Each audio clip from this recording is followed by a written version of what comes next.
le candidat Togo poursuit ses tractations pour son adhésion au Commonwealth. Une délégation de cette organisation séjourne au Togo. D'ores et déjà, on peut dire sans se tromper que le Togo est loin de répondre aux critères, surtout en ce qui concerne les droits de l'homme et la bonne gouvernance. Une mission du Commonwealth séjourne à Lomé dans le cadre de l'évaluation de la candidature du Togo pour son adhésion à cette organisation.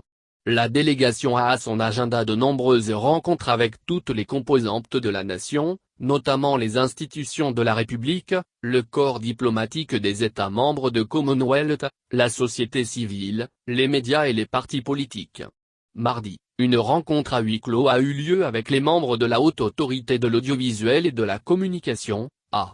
D'autres institutions telles que la Cour constitutionnelle, la Commission nationale des droits de l'homme, CNDH, la Commission électorale nationale indépendante, CENI, la Cour des comptes, la Haute Autorité de prévention et de lutte contre la corruption et les infractions assimilées, APLUSIA. Vont s'entretenir avec la délégation.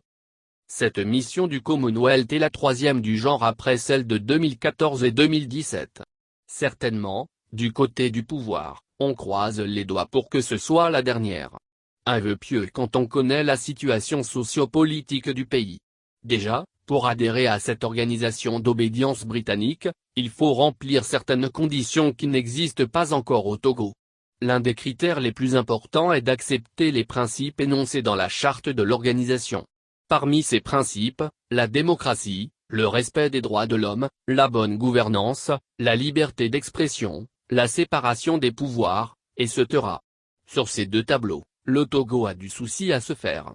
L'autoritarisme du régime de Faure Gnassingbé est le maillon faible de la candidature notre pays au Commonwealth. Pour se faire une idée de cette situation, rien de plus convaincant que de fouiller dans le passé, même récent, des institutions de la République. Là, censée protéger la liberté de presse est devenue le prédateur des journalistes au point qu'elle a été surnommée la hache. Elle sanctionne plus qu'elle ne régule. Sur les 10 dernières années, elle a réussi la prouesse de fermer radio, télévision et journaux, infligeant de lourdes sanctions, à la demande.